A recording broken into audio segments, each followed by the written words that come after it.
हर हर महादेव, जय भोलेनाथ। नमस्कार दोस्तों, आप सभी का स्वागत है धर्म ज्ञान के मार्ग में।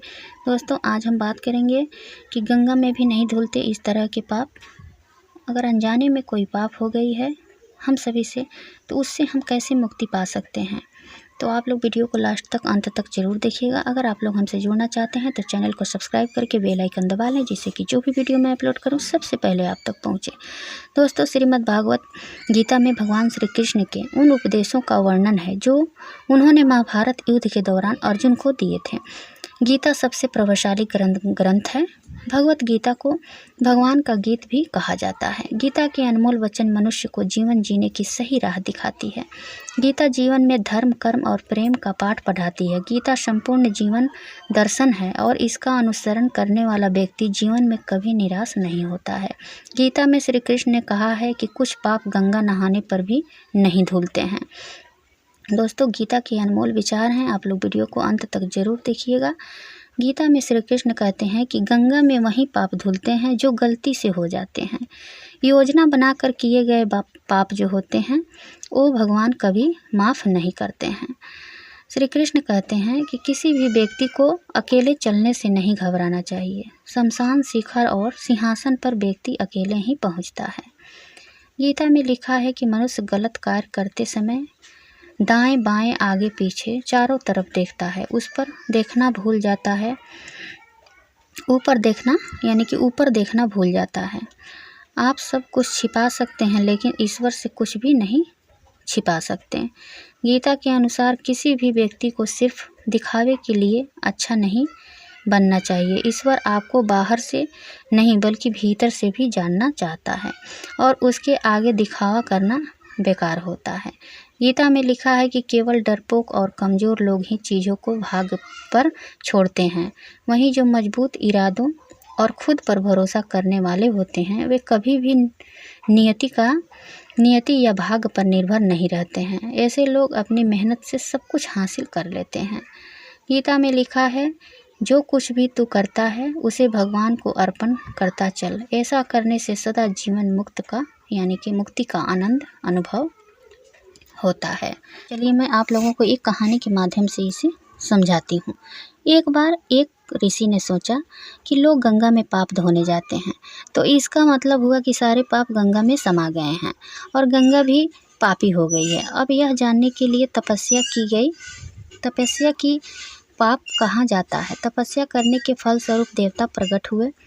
तो ऋषि ने पूछा कि भगवान, जो पाप गंगा में धोया जाता है वह पाप कहाँ जाता है। भगवान ने कहा कि चलो गंगा जी से ही पूछते हैं।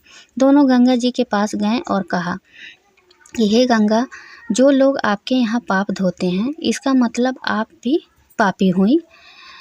तब इस पर गंगा ने कहा, मैं क्यों पापी हुई, मैं तो सारे पापों को लेकर जाकर समुद्र को अर्पित कर देती हूँ। अब वे लोग समुद्र के पास गए तो समुद्र से पूछने लगे कि हे सागर, गंगा पाप आपको अर्पित कर देती हैं, इसका मतलब आप भी पापी हुए। तो समुद्र ने कहा, मैं क्यों पापी हुआ, मैं तो सारे पापों को लेकर भाप बनाकर बादल बना देता हूँ। अब वे बादल के पास गए और कहा, हे बादल, समुद्र जो पापों की भाप बनाकर बादल बना देते हैं इसका मतलब आप भी पापी हुए। बादलों ने कहा, मैं क्यों पापी हुआ, मैं तो सारे पापों को वापस पानी बरसाकर धरती पर भेज देता हूँ। जिससे अन्न उपजता है, जिसे मानव खाता है, उस अन्न में जो अन्न जिस मानसिक स्थिति से उगाया जाता है और जिस वृत्ति से प्राप्त किया जाता है, जिस मानसिक अवस्था में खाया जाता है, उसी के अनुसार मानव की मानसिकता बनती है। इसलिए कहते हैं, जैसा खाए अन्न वैसा ही बनता है, वैसा ही रहता है हमारा मन।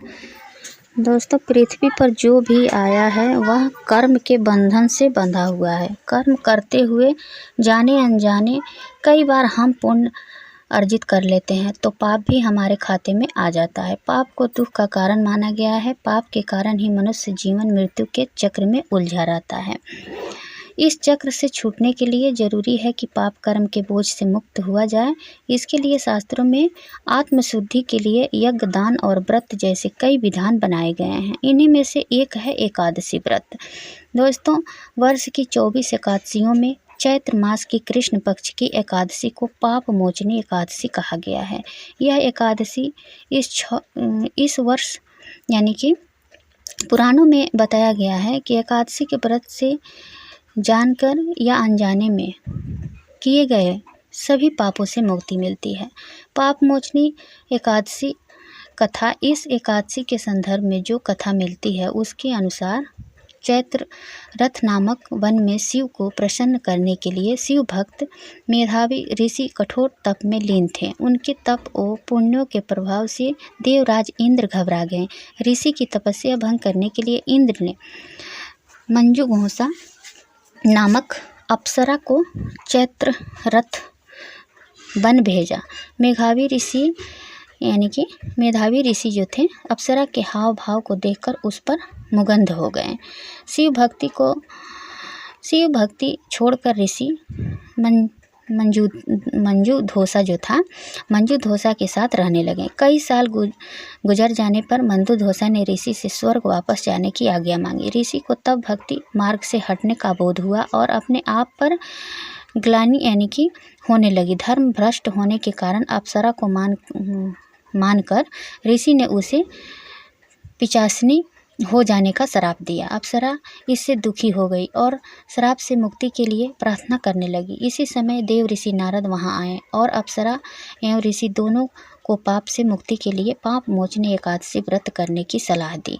नारद द्वारा बताए गए विधि विधान से दोनों ने पाप मोचनी एकादशी व्रत किया, जिससे वह पाप से मुक्त हो गए। दोस्तों, ऐसा इसलिए कहा जाता है, शास्त्रों में बताया गया है कि एकादशी की इस कथा को पढ़ने और सुनने से यानी कि सहस्त्र गौदान फल मिलता है।